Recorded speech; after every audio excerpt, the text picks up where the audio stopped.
So ayan na isang mapagpalang araw sa ating lahat. So sa video na to, meron naman akong i-share. So meron tayong ayusin na MIUI 125 na Yamaha. So bali ito, pinalitan namin ng bagong battery. Pero bakit ayaw sa mag-push start? So kasi yung dating battery niya ay drain na. So pinalitan namin ng bago. Pero ayaw pa rin siyang mag-push start. So nagsisignal lang siya. So yung sa starter motor niya, pag i-push start mo, parang pigil siya. So hindi sa solid yung bato ng kuryente. So yan, pinalitan ng battery. So ngayon, i-share ko sa inyo kung paano ito troubleshoot at ayusin. So ay consider natin lagi yung compression, yung gas at yung wirings. So bali ito, umandar naman ito pag i-kickstarter. So wala tayong problema sa compression, sa wiring at sa gas. So meron naman tong gas. So ngayon, dito wala naman sang check engine. Hindi naman sa nabiblink kasi bago naman yung battery. So ngayon, i-push start natin. So ipadinig ko sa inyo yung ayan.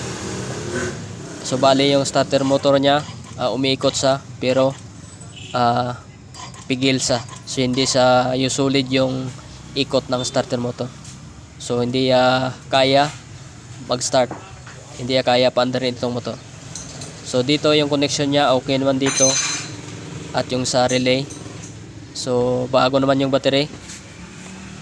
So i-check natin yung kanyang starter motor kung ano yung problema niya. So marami tayong consider dyan. Pwedeng matanggal yung magnet niya. At pwede rin ubos yung carbon brush.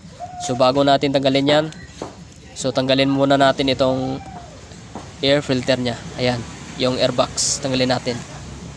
At yung hose doon sa throttle body.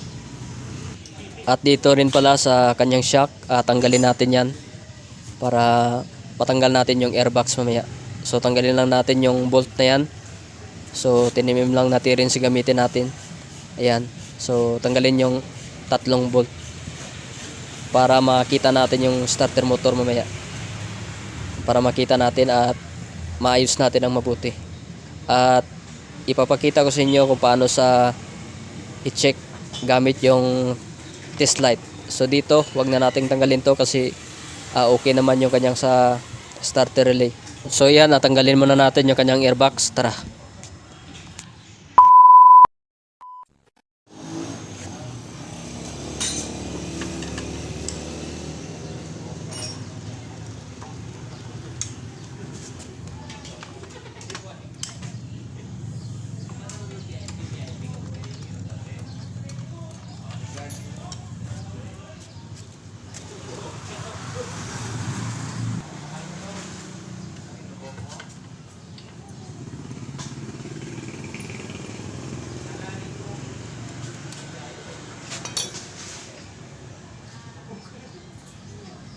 So ayan, pagkatapos nating matanggal yung tatlong bolt, so next naman natin yung hose nakakonect dito. Ayan, yung papunta sa ating gear.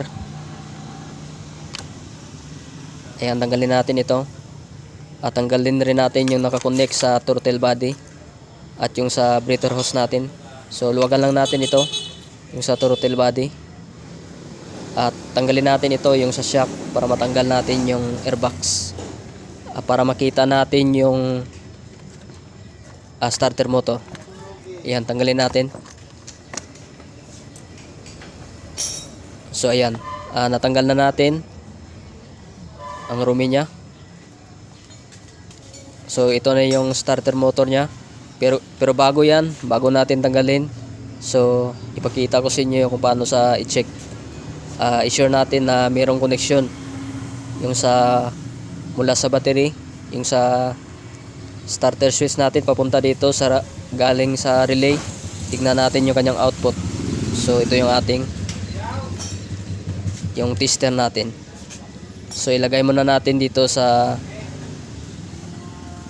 yung sa output. So galing niya ng starter relay. On natin susi. Ilagay muna natin yung test light. So ayusin natin. Yan, lagay natin dito. At dapat yung sa test light natin, naka body ground yung clip natin. Ayan. So ayusin ko muna. Ilalagay ko muna ito. So ang hirap. Ayan, cut ko muna ang video. Ilagay ko muna. So ayan, nalagay na natin yung test light natin at yung clip ng ating test light. Ayan, i-body ground natin at on natin yung susian at ipo-start natin. So sabay yung sa brake light. Ayan. So ayan mga diyas. So ibig sabihin yan, okay yung ating sa post-start natin sa starter relay at yung sa galing ng starter relay papunta sa starter motor. So meron siyang connection.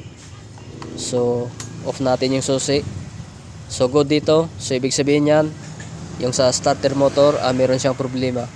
So buksan natin ito. Tingnan natin kung wala na yung carbon brush. So ayan, natanggal na natin yung starter motor. Ayan, so maluwag na siya. So ibig sabihin yan, yung kanyang carbon brush ay wala na. So maluwag na siya. Dapat kasi yan, meron siyang kapit yan sa mula sa ating armature. Yung sa rotor natin yung didikit doon yung carbon brush. So maluwag na siya. So buksan natin ito. So bali palitan na natin ito ng carbon brush. Kasi ayan, maluwag na siya. So dapat kasi yan na hindi yan tutunog. So maluwag na. So buksan natin at tingnan natin sa loob.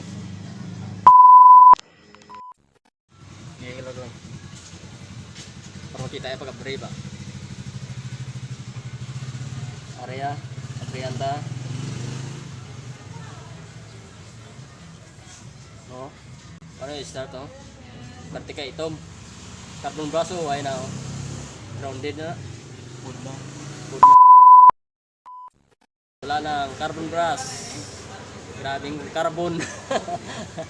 Hindi ano, butong Ah, butong. Yan na lang. Ares lang. So, palit carbon brush. Pero try natin ito. Wait. So ayan, isa ring tips bago natin ibalik itong armature, yung sa rotor, yung dito nakakonect yung carbon brush, dapat malinisan natin ito. Ayan. So liliyain lang natin. So malabas natin yung kanyang tanso para okay yung connection at yung bato ng kuryente, solid siya dito. Maganda yung ikot ng carbon brush. Malakas siya. Kasi pag halimbawa hindi mo yan nalinisan at binalik mo agad, so yung connection ng carbon brush hindi solid yung connection niya. So ganun pa rin, may posibleng hindi mag-start ang inyong motor. Hindi yan iikot kasi lost contact siya. So hindi solid yung bato ng kuryente. So ayan, liliyain ko muna ito at pagkatapos nito, hindi ko na maipakita kung paano ko palitan ng carbon brush. Kung gusto nyo matuto kung paano magpalit, meron akong video dyan.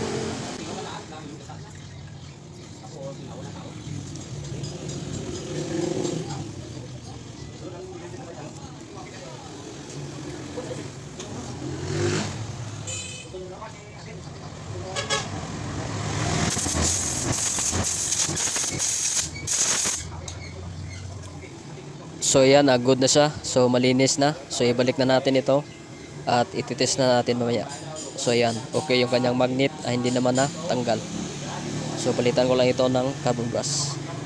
So sa gustong matuto, ulitin ko, meron akong video dyan. So yan mga diyas, hanggang dito na ating video. So pagpasensyahan nyo na, hindi ko na videoan kanina. So ngayon lang natin na videoan kasi nalubat yung ating cellphone. So goods na itong motor at meron na siyang starter. So yan, hanggang dito lang. Thanks for watching and God bless everyone. Bye-bye.